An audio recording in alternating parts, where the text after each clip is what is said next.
Hello everyone, welcome back to Disha classes. उम्मीद करती हूँ मेरी मार्केटिंग की वीडियोस और कंटेंट आपको पसंद आ रहा होगा। ये वीडियोस आपको किसी न किसी एग्ज़ाम की प्रिपरेशन में या आपके बिजनेस को ग्रो करने में ज़रूर हेल्पफुल होंगी। स्टार्ट करते हैं आज का टॉपिक।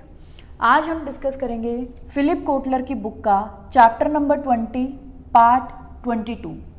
इस चैप्टर के भी 21 पार्ट्स ऑलरेडी अपलोडेड हैं। आप मेरी मार्केटिंग की प्लेलिस्ट में जाके उन्हें देख सकते हैं। प्लेलिस्ट का लिंक मैं आपको वीडियो के एंड में प्रोवाइड करवा दूंगी। और अगर आपको मेरी वीडियोस और कंटेंट अच्छा लग रहा है तो प्लीज़ वीडियोस को ज़्यादा से ज़्यादा शेयर करें, और अगर चैनल को सब्सक्राइब नहीं करा तो प्लीज़ चैनल को भी सब्सक्राइब कर लें। स्टार्ट करते हैं आज का टॉपिक। चैप्टर नंबर 20 हमारा है मैनेजिंग पर्सनल कम्युनिकेशंस। अगर हम पर्सनल कम्युनिकेशन मेथड्स की बात करें तो फिलिप कोटलर की बुक में 2 मेथड्स हैं। पहला है direct and database marketing, second है पर्सनल सेलिंग। इन दोनों ही मेथड्स को डिटेल में हम डिस्कस कर रहे हैं चैप्टर नंबर 20 में। फर्स्ट मेथड हम डिटेल में डिस्कस कर चुके हैं। हमने स्टार्ट कर रखा है सेकंड मेथड जो है पर्सनल सेलिंग। एक बार देख लेते हैं लास्ट टॉपिक हमने क्या स्टार्ट कर रखा है।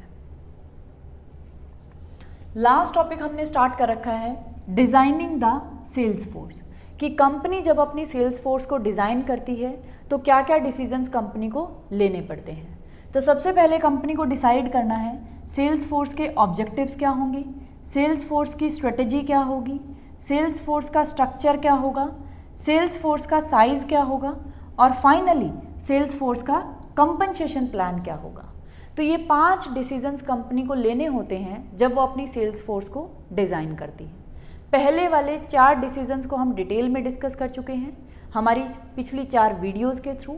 आज हम डिस्कस करेंगे लास्ट डिसीजन जो है सेल्स फोर्स का कंपनसेशन प्लान, कि कैसे कंपनीज अपनी सेल्स फोर्स के कंपनसेशन प्लान को डिज़ाइन करती है। ये है हमारा 5th और last decision. To attract top quality representatives the company must develop an attractive compensation package. ये कह रहा है अगर कंपनी को टॉप क्वालिटी रिप्रेजेंटेटिव्स को हायर करना है तो उसे एक अट्रैक्टिव कंपनसेशन पैकेज डिज़ाइन करना पड़ेगा। Sales representatives want income regularity, extra reward for above average performance, fair pay for experience and longevity. ये कह रहा है अगर हम सेल्स रिप्रेजेंटेटिव्स की बात करें तो उन्हें एक तो इनकम की रेगुलरिटी चाहिए, उन्हें एक्स्ट्रा रिवॉर्ड चाहिए अगर वो अबव एवरेज परफॉर्म कर रहे हैं, और उन्हें अपने एक्सपीरियंस और लॉन्गिविटी के लिए फेयर पे चाहिए। Management want control, economy and simplicity.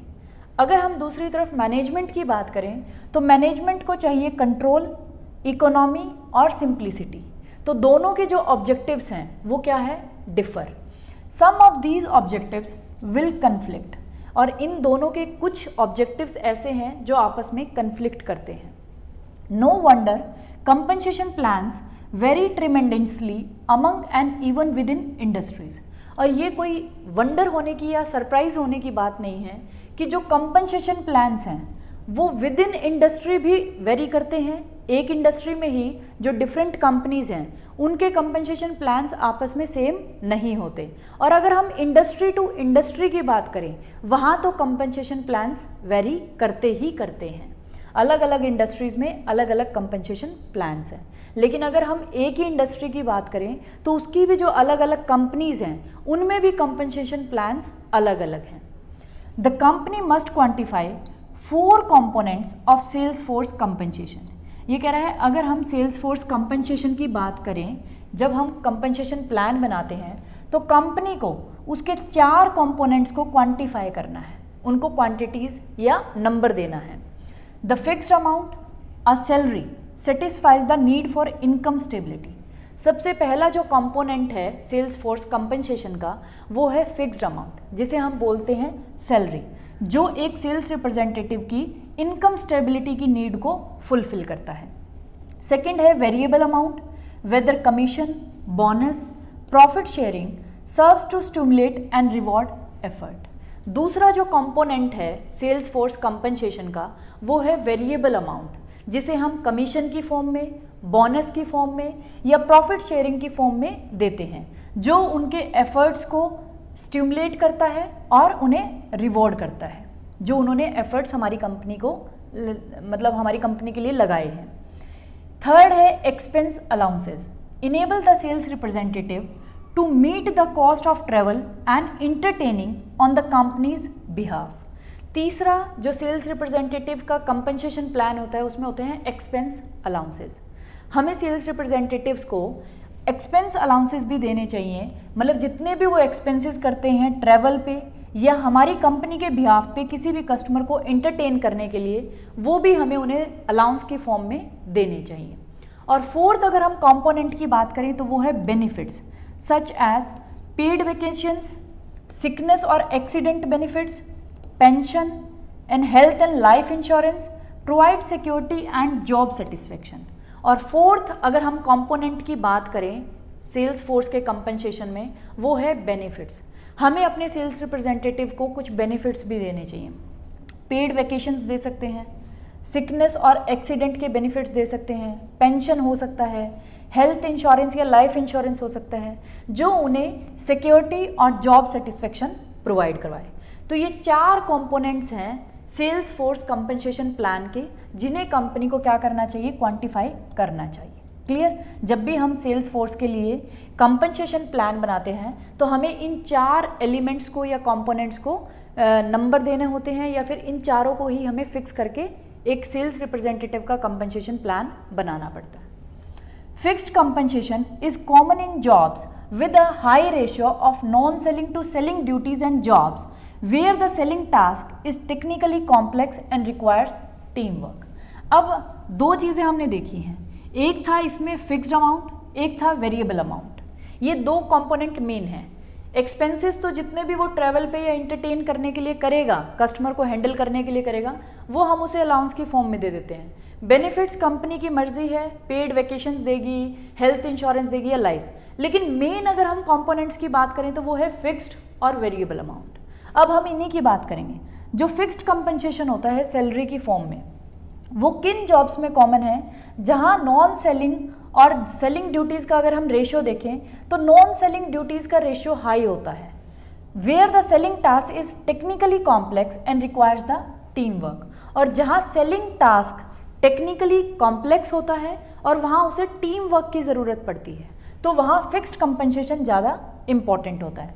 Variable compensation की अगर हम बात करें, works best where the sales are cyclical और depend on the individual initiative.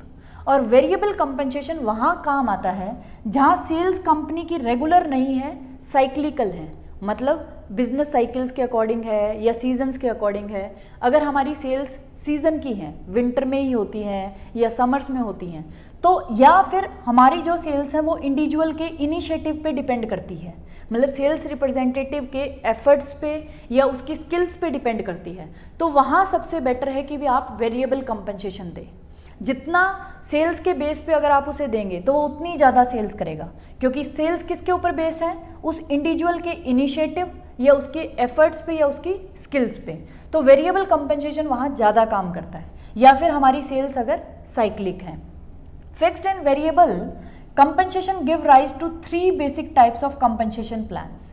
अब ये कह रहा है फिक्स्ड और वेरिएबल 2 टाइप के कंपनसेशन हमारे पास आ गए, और इन दोनों की वजह से हमारे पास 3 basic types of compensation plans निकल के आए हैं। 3 प्लान्स हैं। पहला है स्ट्रेट सैलरी दे दो, जो हमारा फिक्स्ड कंपनसेशन है। दूसरा प्लान है स्ट्रेट कमीशन बेस पे आप सेल्स रिप्रेजेंटेटिव को हायर कर लो, कि भी जितनी भी सेल्स करेगा उसके बेसिस पे हम आपको कमीशन देंगे, ये है वेरिएबल वाला। और थर्ड आ गया combination salary and commission. Third में आपने फिक्स्ड और वेरिएबल को क्या कर दिया, कंबाइन। तो अगर हम इन दोनों कंपनसेशंस की बात करें फिक्स्ड और वेरिएबल की, तो 3 हमारे पास कंपनसेशन के प्लान्स निकल के आते हैं। पहला है स्ट्रेट सैलरी, सिर्फ फिक्स्ड रखो। दूसरा है स्ट्रेट कमीशन, वेरिएबल रखो, सेल्स के बेसिस पे कमीशन फिक्स कर दो। और तीसरा इन दोनों का combination salary plus commission. One survey revealed that more than half of sales representatives receives 40% or more of their compensation in variable pay। एक सर्वे हुआ, उसमें ये फाइंड आउट हुआ कि जितने भी मोर देन हाफ, मतलब आधे से ज़्यादा सेल्स रिप्रेजेंटेटिव को जो सैलरी है या कंपनसेशन है वो 40 और 40 से ज़्यादा % जो उनका कंपनसेशन होता है वो वेरिएबल पे की फॉर्म में ही मिलता है। मतलब उनका 30 या 40% हम कह सकते हैं कि भी जो कंपनसेशन होता है वो फिक्स्ड होता है। More than half of the sales representative उनका जो 40% या उससे ज़्यादा वाला जो पे होता है वो वेरिएबल पे ही होता है। कमीशन हो सकता है, बोनस हो सकता है या प्रॉफिट शेयरिंग हो सकता है। क्लियर? तो हमने यहाँ से क्या करा, 3 कंपनसेशन के प्लान्स को निकाला। किसके बेसिस पे? फिक्स्ड कंपनसेशन और variable compensation. Straight salary plans provide a secure income, encourage representatives to complete the non-selling activities and reduce the incentive to overstock the customers। अब हम इनके बेनिफिट्स को देखेंगे। अगर हम बात करें स्ट्रेट सैलरी वाले की, फिक्स्ड कंपनसेशन हम उसको दे रहे हैं, तो उसका क्या फ़ायदा है? एक तो सेल्स रिप्रेजेंटेटिव अपनी इनकम को लेके सिक्योर है कि भी ये मेरी फिक्स्ड सैलरी है जो मुझे मिले ही मिलेगी, सेल्स से उसका कोई लेना देना नहीं है। दूसरा, जो भी उसके नॉन सेलिंग एक्टिविटीज़ है वो उन पे भी ध्यान देगा, उनको भी कंप्लीट करेगा। अगर सेल्स के बेसिस पे उसका प्लान होगा, कंपनसेशन होगा, तो वो सिर्फ सेलिंग पे ध्यान देगा क्योंकि उसे सेल्स ज़्यादा करनी है, तभी उसे कमीशन ज़्यादा मिलेगा। लेकिन फिक्स्ड जो स्ट्रेट सैलरी है उसमें वो क्या करेगा, नॉन सेलिंग एक्टिविटीज़ को भी कंप्लीट करेगा क्योंकि उसे पता है उसकी सैलरी फिक्स है। और तीसरा, जो ओवर स्टॉक कस्टमर्स हो जाते हैं, मतलब सिर्फ कस्टमर्स की लिस्ट को बढ़ाना, वो भी हमारा क्या हो जाएगा, रिड्यूस हो जाएगा। मतलब कोई भी सेल्स रिप्रेजेंटेटिव फालतू के कस्टमर्स को नहीं जोड़ेगा। For the firm these plans deliver administrative simplicity and lower the turnover.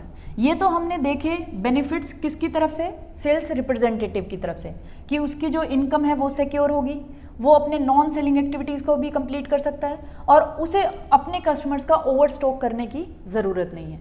अगर हम फर्म के पॉइंट ऑफ व्यू से देखें तो इस प्लान की वजह से एक तो एडमिनिस्ट्रेटिव सिंप्लिसिटी हमें मिल जाती है क्योंकि सैलरी है, कोई कमीशन कैलकुलेट नहीं करना, एक फिक्स सैलरी है जो उसके अकाउंट में हम डाल देंगे, एडमिनिस्ट्रेटिव सिंप्लिसिटी है। और दूसरा, हमारे जो सेल्स रिप्रेजेंटेटिव का टर्नओवर है, मतलब वो कंपनी को छोड़ के नहीं जाएंगे, वो क्या हो जाता है, lower. When semiconductor company Microchip dropped the commission for its sales force, sales actually increased। एक कंपनी का एग्जाम्पल भी दे रखा है। एक कंपनी है सेमीकंडक्टर कंपनी माइक्रोचिप, उसने अपनी सेल्स फोर्स के कमीशंस को बंद कर दिया। उन्होंने सीधा किस प्लान को अडॉप्ट किया, सैलरी वाले को, कि भी हम आपको सैलरी देंगे, हमारा जो कमीशन का प्लान था उसको हमने ड्रॉप कर दिया। तो उसने देखा कि भी उसकी सेल्स एक्चुअली इंक्रीज हुई है क्योंकि अब जो उनके मतलब एम्प्लॉयज़ थे, या आप सेल्स रिप्रेजेंटेटिव कह सकते हो, उन्हें अपनी इनकम की सिक्योरिटी थी, तो वो अच्छे से सेलिंग को भी करते थे, नॉन सेलिंग एक्टिविटीज़ को भी अच्छे से कंप्लीट करते थे। तो एक्चुअली कंपनी की सेल्स क्या हुई, इंक्रीज। स्ट्रेट कमीशन प्लान, अब हमने स्ट्रेट सैलरी की बात कर ली, अब हम बात करेंगे स्ट्रेट कमीशन प्लान की। Attract higher performers, provide more motivation, require less supervision and control selling cost. अगर हम स्ट्रेट कमीशन बेस पे बात करें कि भी हम सेल्स रिप्रेजेंटेटिव को कमीशन बेस पे हायर करेंगे, तो उनके क्या क्या फ़ायदे हैं। जो स्ट्रेट कमीशन वाले प्लान्स होते हैं वो अट्रैक्ट करते हैं हाई परफॉर्मर्स को, क्योंकि उन्हें पता होता है कि भी हमारे अंदर इतने एफर्ट्स हैं या स्किल्स हैं कि भी हम कंपनी को हाई परफॉर्मेंस दे के अपना सेल जो कमीशन है वो अच्छा खासा बना लेंगे, अच्छा खासा वहाँ से अर्न कर लेंगे। तो हाई परफॉर्मेंस को हम अट्रैक्ट कर सकते हैं। प्रोवाइड मोर मोटिवेशन, जब कमीशन बेस पे उन्हें सेल्स करनी है तो जो सेल्स रिप्रेजेंटेटिव्स है उनको अंदर से एक मोटिवेशन मिलती है कि भी आप जितनी भी सेल्स करोगे उसके बेसिस पे आपको कमीशन मिलेगा, तो उन्हें अंदर से मोटिवेशन मिलती है सेल्स करने के लिए। उन्हें इतनी सुपरविज़न की ज़रूरत नहीं है क्योंकि उन्हें पता है अगर सेल्स करोगे तो ही कमीशन मिलेगा, अदरवाइज कमीशन नहीं मिलेगा, तो ध्यान रखने की ज़रूरत नहीं है। कंट्रोल सेलिंग कॉस्ट, दूसरा जो हमारी सेलिंग कॉस्ट होती है वो भी कंट्रोल हो जाती है क्योंकि हमें सिर्फ कमीशन उन्हें पे करना है जितनी भी वो सेल्स करेंगे। एक्स्ट्रा जो अगर वो सेल्स ही नहीं करेंगे तो उन्हें हम कमीशन भी पे नहीं करेंगे। On the negative side they emphasise getting the sale over building the relationship. लेकिन इसका एक नेगेटिव पॉइंट भी है, वो क्या है, वो सेल्स पे ध्यान देते हैं, वो कस्टमर के साथ रिलेशनशिप्स को बिल्ड करने पे ध्यान नहीं देते। उनका सिर्फ एक ही मोटिव होता है कि भी सेल्स करो और कमीशन आपको मिलेगा, लेकिन वो कंपनी के लिए जो हमारे कस्टमर्स हैं उनके साथ कोई भी अच्छे रिलेशनशिप्स बिल्ड नहीं करते। Combination plans feature the benefits of both plans while limiting their disadvantages. फिर अगर हम तीसरा जो कॉम्बिनेशन प्लान था उसकी बात करें तो वो इन दोनों ही प्लान्स के जो बेनिफिट्स हैं उनको कंबाइन करता है और इनकी जो डिसएडवांटेजेस थी उनको लिमिट करता है। मतलब अगर हम कॉम्बिनेशन प्लान अप्लाई करें या डिज़ाइन करें तो वो ज़्यादा बेटर है as compare to straight salary और straight commission. Plans that combine fixed and variable pay link the variable portion to a wide variety of strategic goals. और अगर हम कॉम्बिनेशन प्लान की बात ही कर रहे हैं, जो ये हमारे कॉम्बिनेशन प्लान्स होते हैं जिसमें हम कंबाइन करते हैं फिक्स्ड को और वेरिएबल पे को, वहाँ जो फिक्स्ड पोर्शन होता है वो तो सेल्स से रिलेटेड है कि भी आप सेल्स कर रहे हो इसलिए आपको सैलरी मिल रही है। लेकिन जो हमारा वेरिएबल पे होता है, प्रॉफिट शेयरिंग हो गया या बोनस हो गया, वो जो वेरिएबल पोर्शन है वो लिंक किया जाता है to a wide variety of strategic goals, कि अगर वो कुछ और हम गोल्स उनको देते हैं, अगर वो उन गोल्स को अचीव करते हैं तो उनसे वेरिएबल प्रोपोर्शन को लिंक किया जाता है। कैसे? One current trend de-emphasize sales volume in favor of gross profitability, customer satisfaction and customer retention। जैसे एक हमने करंट का ट्रेंड देखा कि भी उन्होंने कहा कि भी हमें इतनी ज़्यादा ये नहीं है कि भी आप सेल्स पे फोकस करो, सेल्स वॉल्यूम पे इतना फोकस करने की ज़रूरत नहीं है, आप ओवरऑल ग्रोस प्रॉफिटेबिलिटी पे ध्यान दो, कस्टमर की सेटिस्फेक्शन पे ध्यान दो, कस्टमर की रिटेंशन पे ध्यान दो।